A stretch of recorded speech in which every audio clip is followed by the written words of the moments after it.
In this video, I'm going to teach you everything you need to know about IELTS Writing Task 2 on just one piece of paper. So when you see the question on test day, you're going to start to panic and get stressed out, and it really doesn't need to be that way.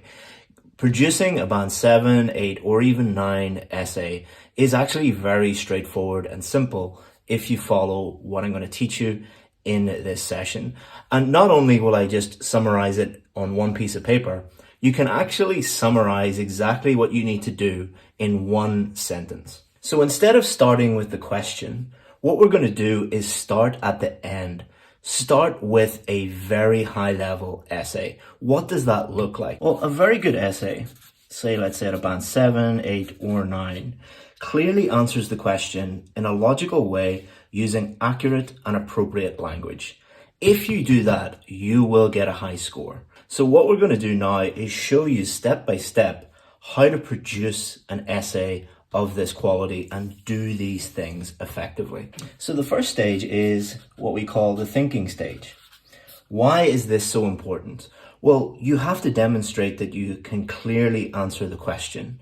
So the first step is to actually understand the question. If you do not understand the question, you will never be able to clearly answer the question. So take some time, think about what they are actually asking you to do, and then and only then should you move on to the next step, which is to generate or think of relevant ideas that help you clearly answer the question. So everything is designed to help you satisfy the requirements of this sentence.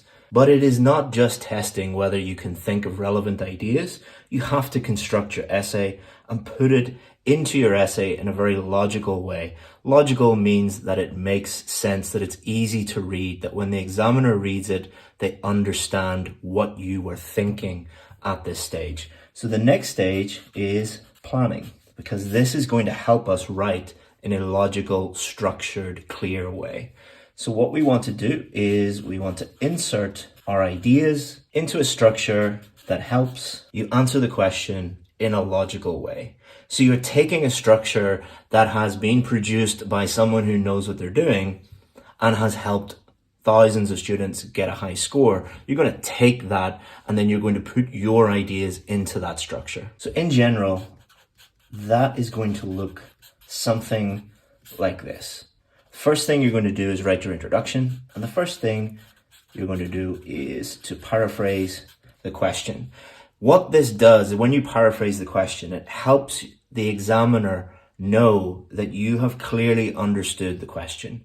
Because if you don't understand the question, you cannot paraphrase it. And then you're going to briefly answer the question. So you're simply introducing the answer to the question. Why do we do that? Because that helps you clearly demonstrate that you have understood the question, that you're answering the question, and to do that is a very logical thing to do. And then you go into detail in your main body. This is normally going to be 2 main body paragraphs, and what will be included in those are our topic sentence, which is the main idea of the paragraph. Explain how does that idea answer the question. So go into detail here. And then you can help the examiner by putting an example in there that further demonstrates that you have clearly understood the question and you're clearly answering it in a logical way. And there will normally be 2 main body paragraphs. And then the conclusion, all we're doing in the conclusion is we're going to summarize our main points. So we're going to summarize the main points of the essay. Why do we do this? Because it helps the examiner understand that you've clearly answered the question in a logical way. I know I've repeated this like 17 times now. The reason why I do this is when you really get this into your head, it makes writing your essay so much easier. And the last part of this sentence, using accurate and appropriate language. Well, what does this mean? Only use language that helps you clearly answer the question. Do not use language that you're not comfortable using, and do not use memorized language that is not related to the actual question.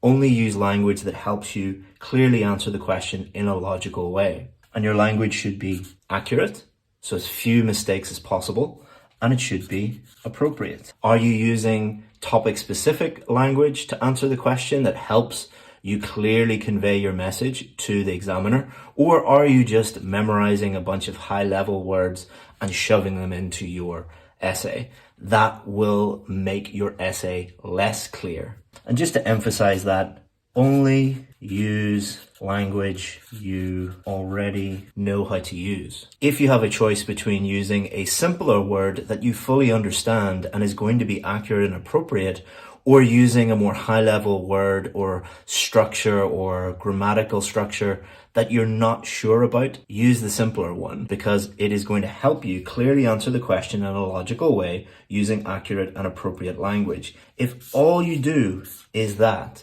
you're dramatically increasing your chances of getting a 7, 8, or even 9.